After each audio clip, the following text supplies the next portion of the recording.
Traffico da bollino nero per le ferie d'agosto in tutta Italia, qui siamo alla barriera dell'Isert, lunghe le code per accedere al casello, gli stessi operatori stanno deviando il traffico nelle varie corsie per evitare che si ingolfi. Questa è la situazione dal casello dell'Isert. 4 km di coda alla barriera dell'Isert in entrata a Trieste, turisti stranieri italiani in viaggio per le vacanze.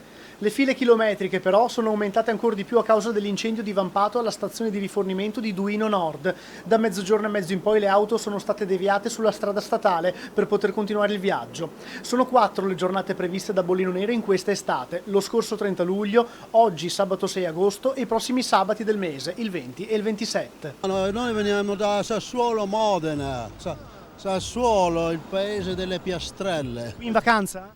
Sì, andiamo in Slovenia, andiamo a Portros. Tanto traffico avete trovato, è bollino nero in tutta Italia. Diciamo che fino a qua non è andata male, fino a qua siamo andati abbastanza bene. Abbiamo fatto gli ultimi, questo pezzo qua molto impegnativo. Buongiorno, qui in vacanza?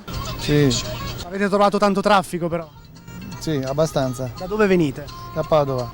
In ferie con quest'estate da bollino nero per le autostrade? Sì, è un inferno, però visto che siamo in ferie, con calma, pian pianino, senza fare incidenti, ci arriveremo. Da dove venite? Milano, E dove andate? Trieste oppure Slovenia? Trieste. No, we are from Switzerland. Ah, from Switzerland. Ah, ok. Do you speak Italian?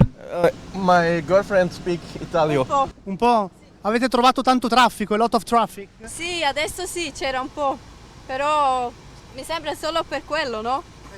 No, sennò siamo partiti da dove? Kärnten, dall'Austria. Italian is bello, ma rapidito peaggio is not magnifico.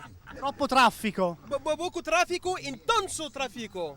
Regolare, muy not passabilité.